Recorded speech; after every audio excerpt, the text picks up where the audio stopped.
You have to set those boundaries. What is it you want? What do you want your life to look like? What do you want your business to look like?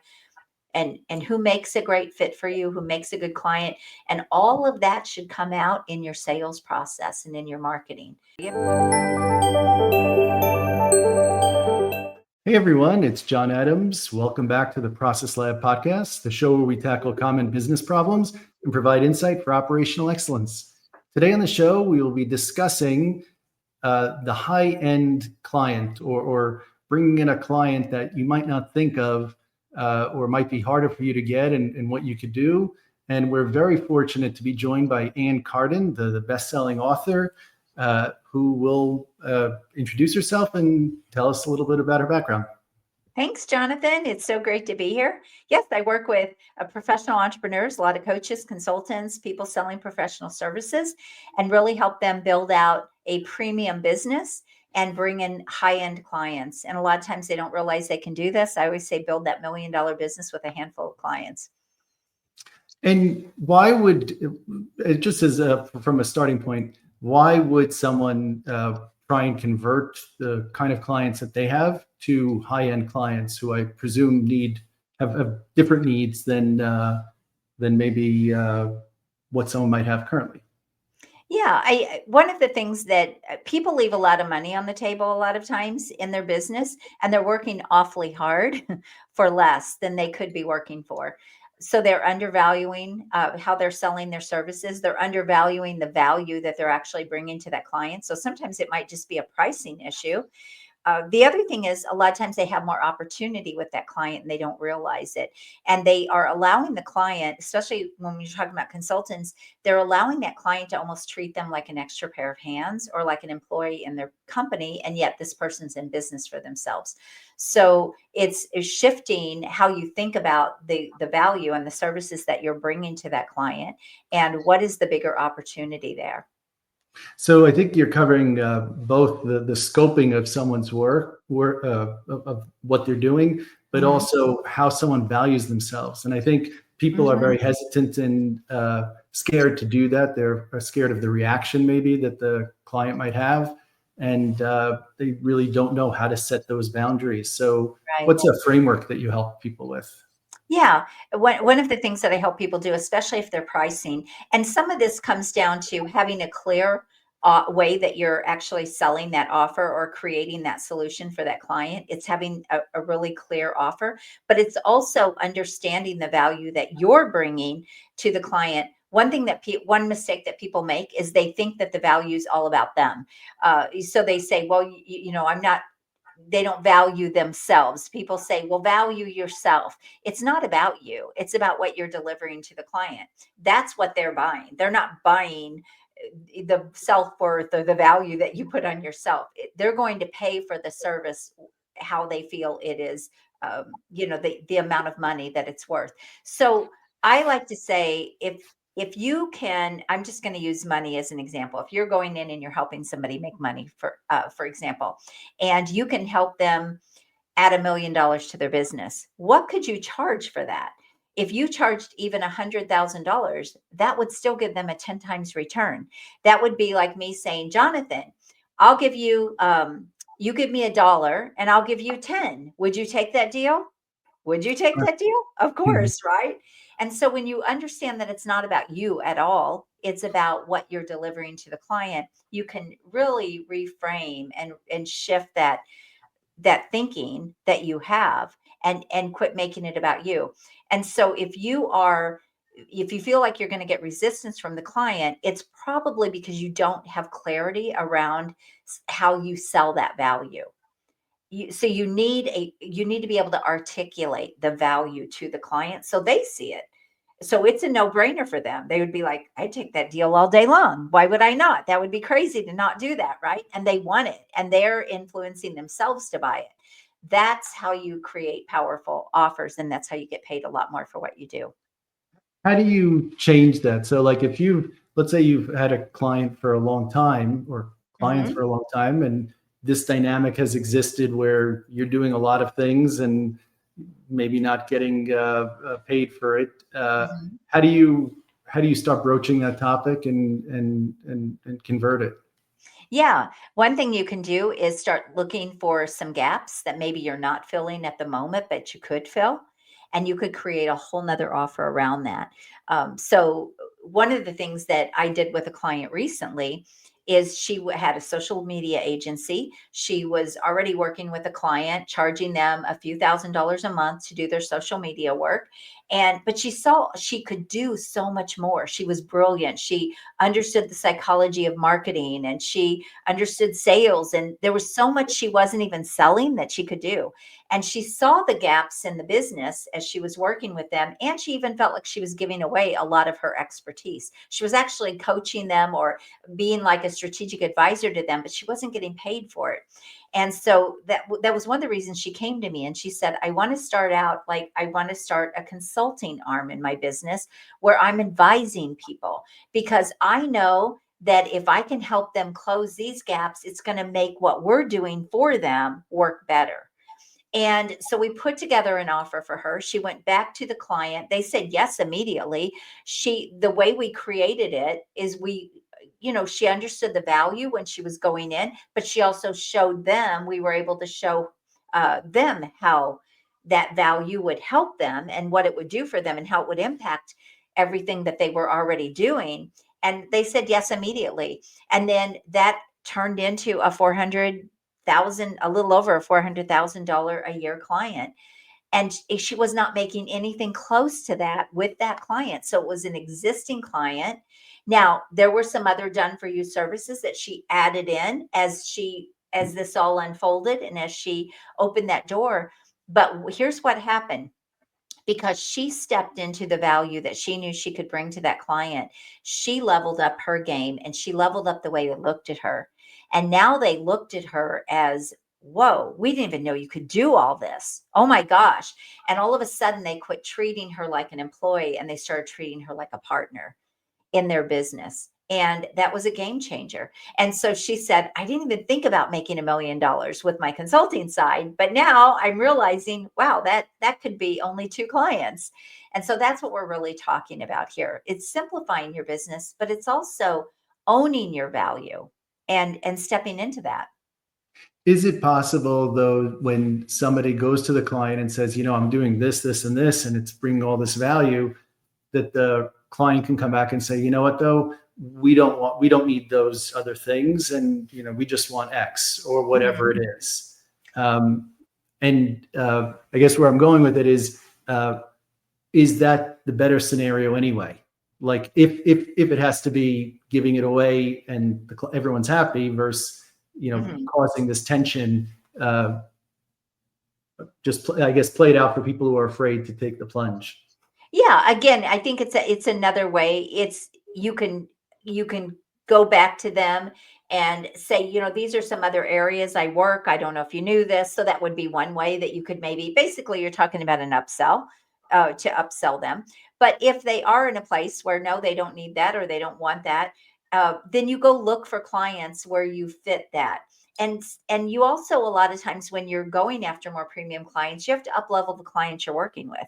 So you're not scraping the bottom of the barrel anymore. You're getting the best clients. You're getting the clients who already get it. They will value the expertise that you can bring. But if you don't value that first and you don't have that confidence in what you know that you know that you know that you're good at this, and they are lucky to get you and they're lucky to work with you.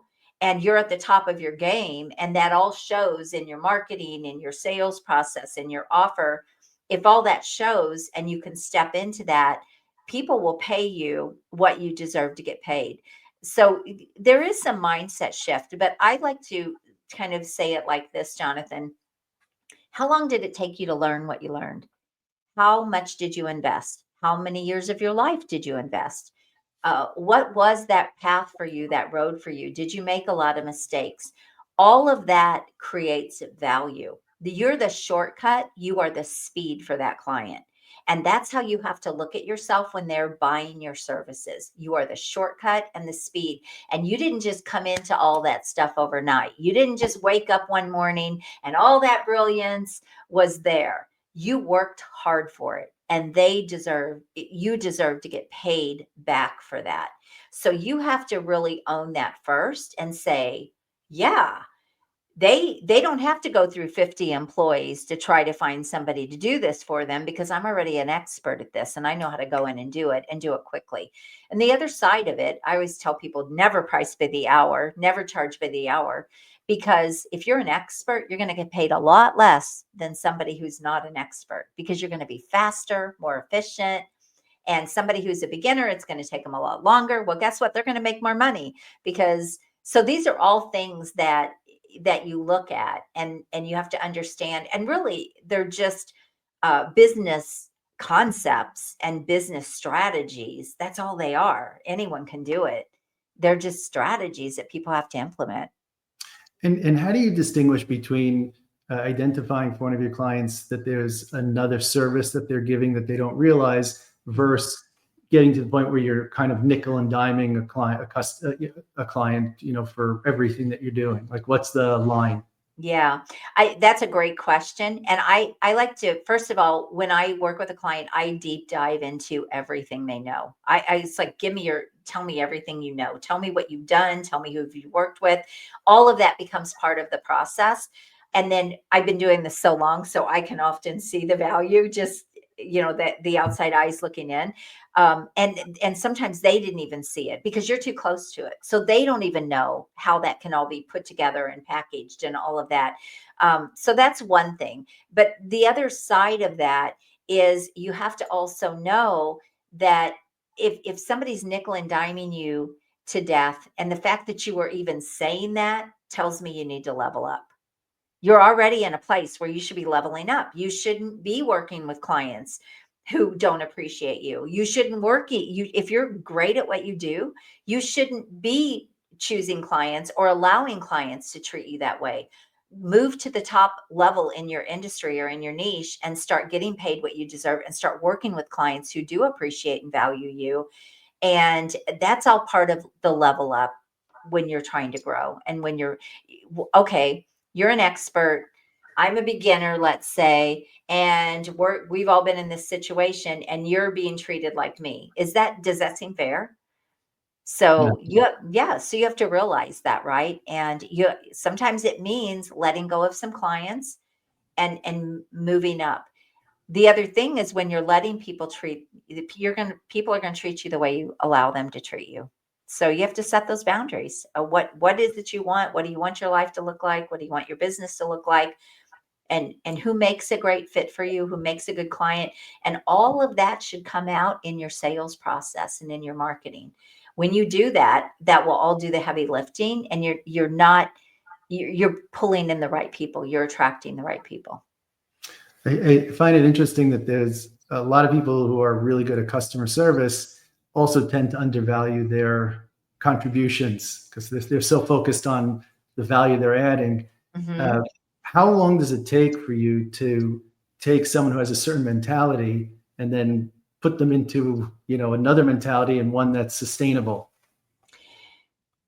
It's not as long as you would think, to be quite honest, especially if they've been out there doing anything at all.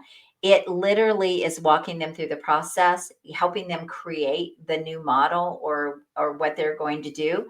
And it's really showing them, let me just ask you this.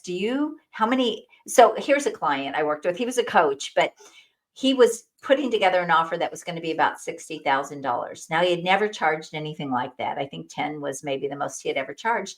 And he said, I feel like I want to do this, but I'm just really nervous about it. And I said, well, let me ask you this. I said, you have a PhD. You have worked in this industry, you've done all these things. And but I already knew what all those were, right? Because he told me all those things. And I said, how much money did you invest to learn all that stuff and get the schooling? He goes, oh my gosh, hundreds of thousands of dollars.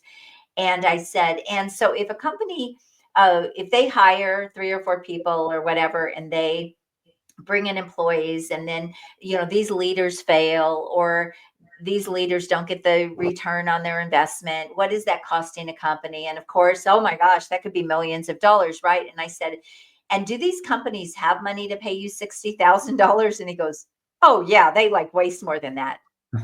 Exactly. That's exactly my point. So sometimes it's just a matter of walking them sort of through that mindset process to think differently. It's not about don't never sell from your wallet. Never sell from your wallet. Your wallet has nothing to do with what clients will pay for the services that you provide. And that's what a lot of people do. That's the mistake that a lot of people make. So what does it mean never sell from your wallet? Yeah. So what the money that you have in your bank account has nothing to do with what people will pay you. So just because you would never pay $60,000 for an executive coach does not mean that a high level CEO who's making $1 million a year will not pay $60,000 for an executive coach, or someone who wouldn't pay for a consultant that can come in and can completely shift the game for them and all of a sudden make them much more successful. Often when people are running companies or they're running businesses, they have different funds. It's different when you are in a business than when you're making an income as an employee. A lot of people treat themselves like an employee. You only get this much money. This is what you're worth, right? And that is the wrong mindset when you're in business for yourself. When you're an entrepreneur, when you're in business for yourself, guess what? You get to set the boundaries. You get to set up that business model, that revenue model. You get to get paid what you deserve to get paid. You just have to have things put together in the right way. And you have to know who the clients are that can pay you that and set that up in the right way. And that's really all it is. That's all there is to it. Well, what are some of the symptoms that somebody might be experiencing that would say to them, hey, I should be calling Ann? Mm. Scope creep. You're getting a lot of scope creep. Um, you are you feel like you are giving away too much of your value, with the client, not your value, but with the client. You feel like I so I remember my first client, I helped him uncover my very first coaching client 15 years ago. I helped him uncover a $500,000 opportunity in their business that they didn't even see or know was there, and it wouldn't have cost them a dime to implement it, and they had no idea about it. And I was only charging them small fees on a monthly basis, and it was then I said, is it really fair, for because of all of my 40 plus years of business experience, is it really fair for me to get paid this little bit of money when I just showed them how to go make 500,000 and showed them exactly how to go make it? So I realized that early on, and that's really what you have to look at. And when someone calls you, what could they expect in terms of the roadway, how long the engagement is, and what's when's that road end? Yeah. So it's going to be different for everyone because everybody will have different goals. Maybe I work with a lot of people that are just wanting to create what I call an expert business. They need I call it your $1 million offer. So they need to create their offer, their process. They need to get the marketing piece right, the positioning right.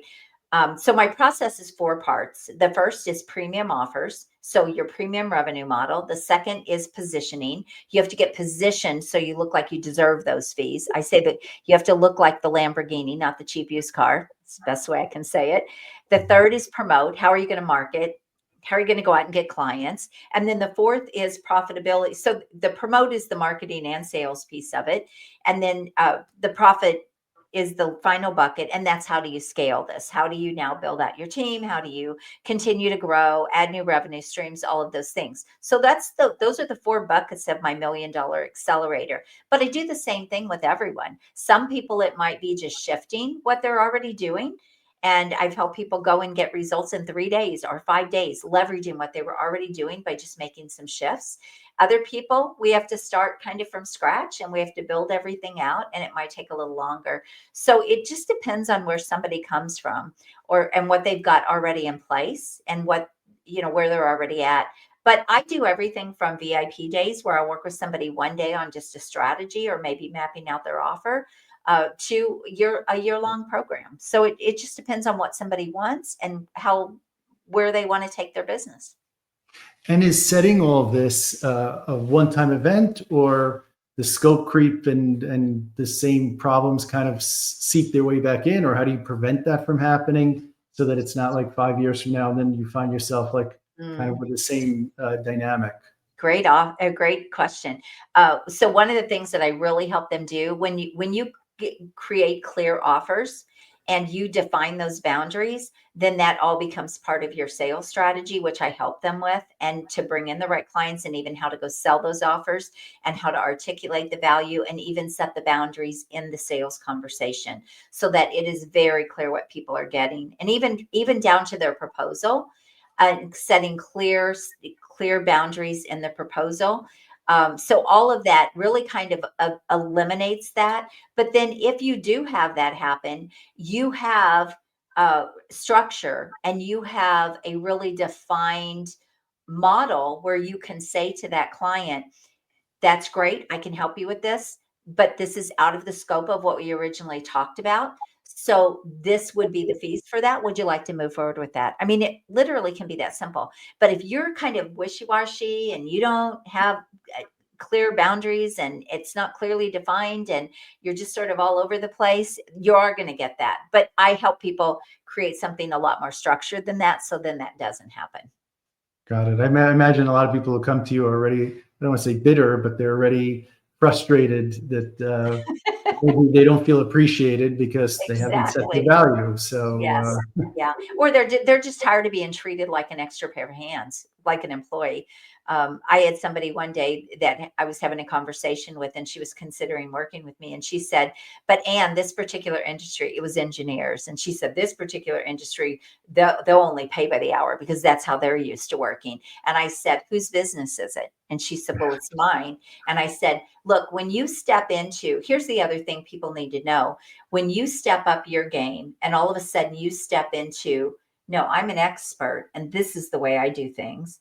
You don't tell a brain surgeon, hey, can we cut our prices? Hey, you think you could charge me a different way? Do you think you don't question a brain surgeon, right? Uh, but and so that's really how you have to value yourself. It's like, no, I'm an expert at this. If you want my services, if you want to work with me, this is the way I do things. You define that. You tell them how you will work. You tell them how to pay you.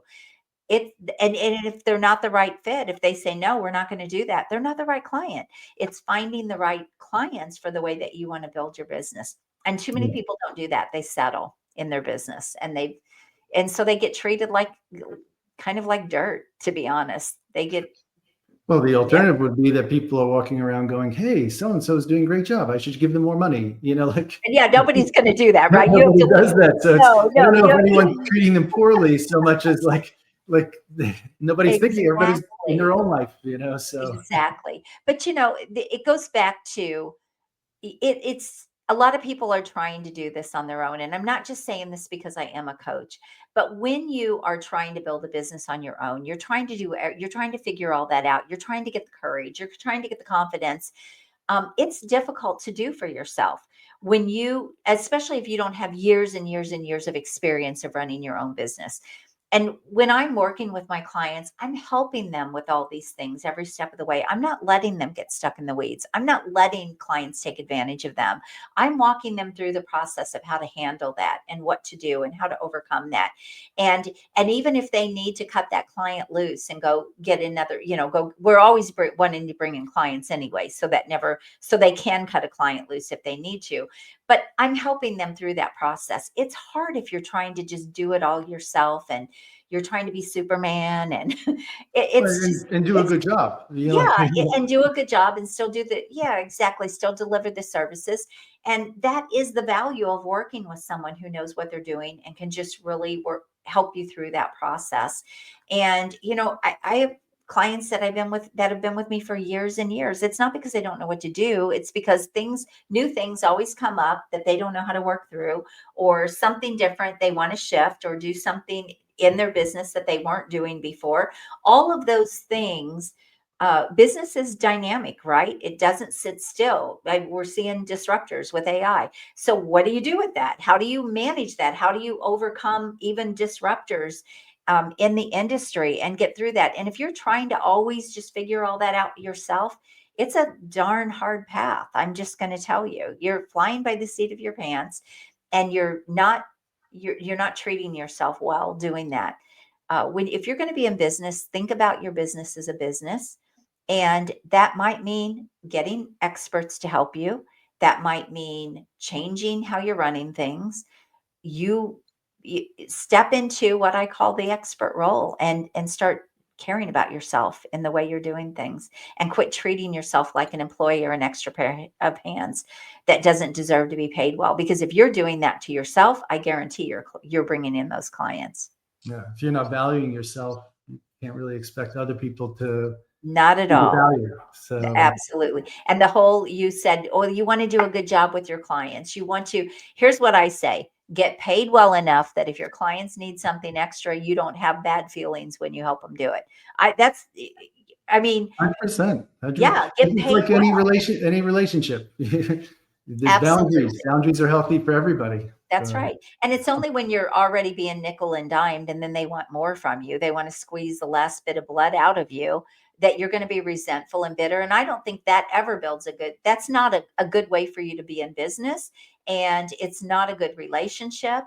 And so again, level up your game, step up your game. And that's really what we're talking about here is stepping up how you're doing things and get into that, become a pro. Don't be, don't scrape the bottom of the barrel. Don't be the bottom of the barrel. Be a pro. There's a difference. excellent. As we come to the end of the show here, is there any final words of maybe hope or inspiration to give to? I mean, I think you've given a bunch, but I hope so. I hope I'm yeah, inspiring yeah. people. But Yes. just one final call to action or something to people who are in that dynamic right now, where they think they're good, they think they're doing a great job, but Mhm. they're just not sure enough or confident enough to assert it. Mm. Yeah, sometimes take a step back, and one thing you can do is kind of do your own assessment, just like you would with a client. Do your own assessment. What have you done for clients? What have been the wins? What have been the victories? What are the things clients have praised you for? It might be time to step up your game, and that might be why you're feeling the way you are. I will tell you this: if you're working with the wrong clients, it can shake your confidence Mm, because they're not happy. They're not, it's always a drag, right? I always say, you're always dragging them around. You're always dragging them on the bus. And then all of a sudden, and this actually happened to me in the very beginning of my coaching business. And I would say, what's wrong with me? I know what I'm doing in business. What? And what I realized is they weren't ready for me. They weren't ready for the success. I wanted their success more than they did. Okay. That doesn't make for a good client, yeah, right? right. And so you have to look at that. And if you're feeling that way, you're ready to level up. You might even be at a place where you're ready to teach other people or bring in other people under you and let them do the stuff. And now you run a business and you run a company or you build a company. So you get to a point where you have to quit being the doer. And I always say, learn, do, teach. So when you get to the point where you're now teaching other people, and maybe you're bringing them under you, you now become a master at what you do. And at some point, you want to get out of the doing, and you want to become the advisor, the trusted advisor, the almost like a client would treat you like a partner versus an employee or an extra pair of hands. So you always be thinking about how you can level up. There's always a next level for everyone. But if you don't expand your mind and you don't think like this, you're never going to be reaching for it. Excellent. Well, Anne, thank you so much for today. You're I welcome. think it's helpful for everybody, especially now, like you said, with AI and fears of shifting dynamics out there. There's still people have a lot of value to be giving there, and Yeah. it's good to have someone like you reminding people about that and improving people's careers. So thank you, Yeah. Anne. And oh, were you going to say something else? No, I was just going to say people have a lot more to give than they realize. And, AI does not have to be a disruptor. You can actually incorporate it into what you're doing and become even more valuable because people need to now know how to do that. So there's always opportunity. Never miss that with anything new. There's always opportunity that's sitting there waiting for those that will go after it. Excellent. So again, thank you, Anne, Thank and to our you. audience, please let us know your thoughts. Any times that you've been in this dynamic before, and any stories where you'd like to share. And please subscribe and share with others. So with that, thanks everyone. Bye. Thank you. Have a great day.